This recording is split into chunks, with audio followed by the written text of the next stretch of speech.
Bienvenidos a InfoDataLine, información para la construcción inteligente. Soy Maricela Escalona y me encuentro con el ingeniero Leonardo Mata, CEO de Dataline.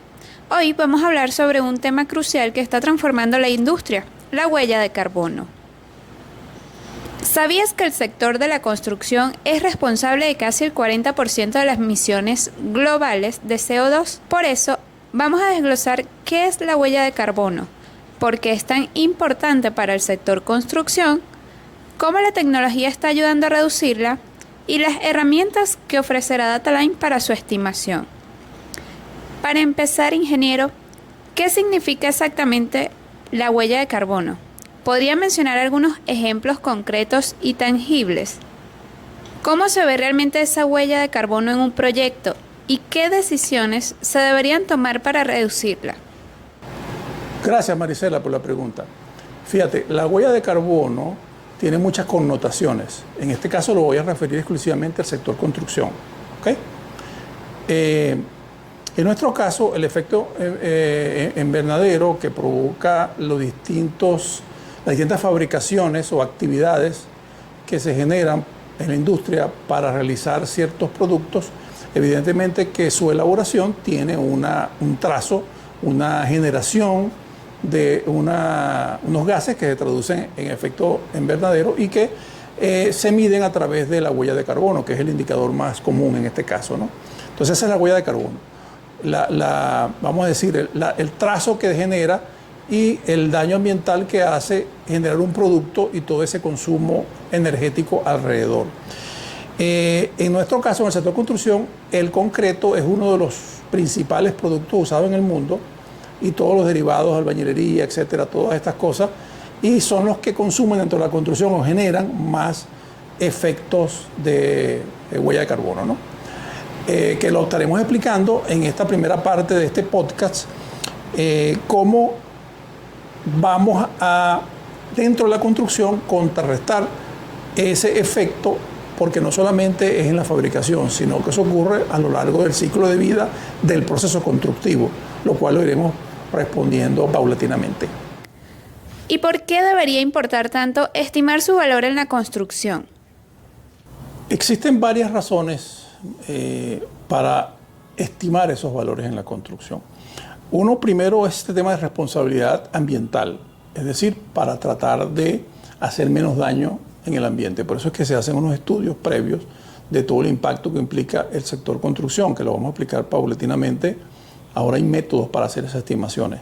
También tiene que ver con un tema de economía, un tema de economía ante las valoraciones que tiene todo este tema de la huella de carbono y sobre todo en países desarrollados donde hay unas especies de valoraciones y impuestos, si se puede hacer de alguna manera, a la mayor producción o la mayor producción o menor producción, tanto de la parte de generación de huella de carbono como la parte de la sostenibilidad, que van en paralelo estos dos puntos.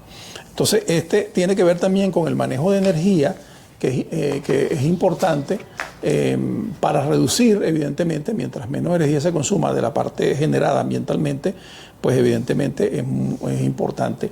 Y también hacer un seguimiento de toda la logística de los materiales en la obra son sumamente importantes, porque al conocer la logística estamos conociendo las movilizaciones necesarias para poder trasladar esos materiales, que son también una contribución importante a la huella de carbono, su movilización.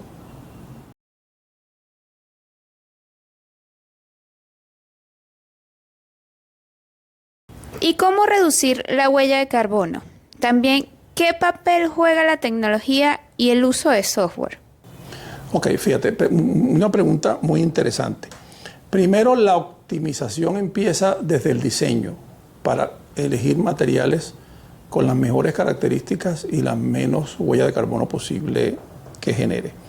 Viene también en medir y cuantificar de una manera adecuada todos los componentes que integran una obra en todas sus partes, ¿no? Para eso existen software especializados de manera de reducir también los desperdicios. Hay metodologías como Lean Construction, etcétera, y la metodología BIM que implica gerenciar y hacer proyectos mucho más eficientes y conocer bien la conformación de todos los materiales y sus cantidades lo más precisa posible, ¿no?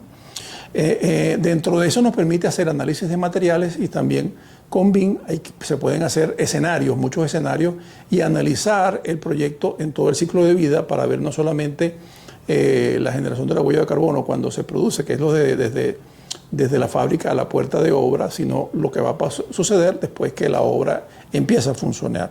Eso se hace con el análisis de energía, análisis de los materiales y también garantizar que el proyecto tenga evidentemente los materiales con la menor cantidad de huella de carbono.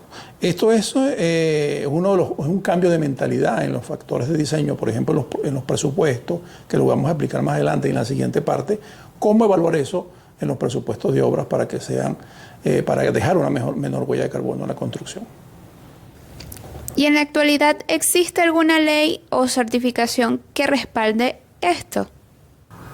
Gracias por la pregunta, Maricela. Fíjate, en Venezuela se está tramitando desde hace un tiempo en la Asamblea una ley que tiene que ver con sostenibilidad, pero a nivel mundial existen una cantidad de leyes, incluso la Agenda 2030, todo el tema de la Agenda de la ONU en relación a la sostenibilidad, leyes, normas ISO y diferentes certificaciones que tienen que ver mucho más con el campo profesional y el tema de la construcción, que son para edificaciones, que es el tema de las certificaciones internacionales como la LEED, que divide las edificaciones en categorías, la certificación LEED, la BREEAM, que habla sobre la sostenibilidad de las edificaciones, y la PASIV Hub, que tiene que ver con la generación de energía o la baja generación de energía, incluso hasta llegar a edificios pasivos, se llama eso.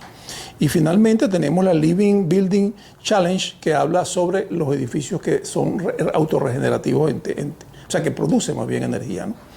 Esto es bien interesante porque en Venezuela, que es lo que estamos impulsando a través de nuestra empresa y a través del congreso que vamos a hacer próximamente y de los webinars que vamos a hacer, vamos a explicar esto que es poco difundido en nuestro país, cómo nosotros los ingenieros y los constructores y los que estamos en este campo y las universidades tienen también que rotar hacia esta enseñanza de cómo se calcula efectivamente esa huella de carbono, que lo estaremos explicando en la siguiente parte de este webinar.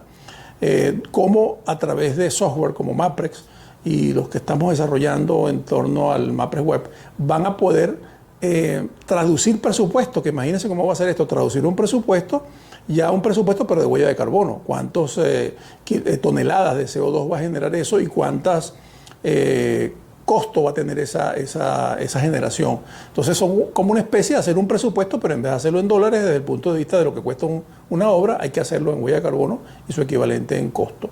Eso lo vamos a aplicar en la siguiente parte, que es lo verdaderamente que atañe a los ingenieros arquitectos para poderlo estimar y para poder presentar cuánto es definitivamente la huella de carbono en una edificación, cómo se atenúa, qué costo tiene y cómo se puede estudiar esto a lo largo del ciclo de vida de la construcción. Entonces, creemos que con esto en InfoDataLine estamos dando un paso importante y vamos a presentar en el congreso próximo que vamos a hacer una vivienda, de los primeros cálculos que se han hecho en Venezuela, una vivienda estimada en su costo de huella de carbono y todas las implicaciones que tiene eso en una base de datos.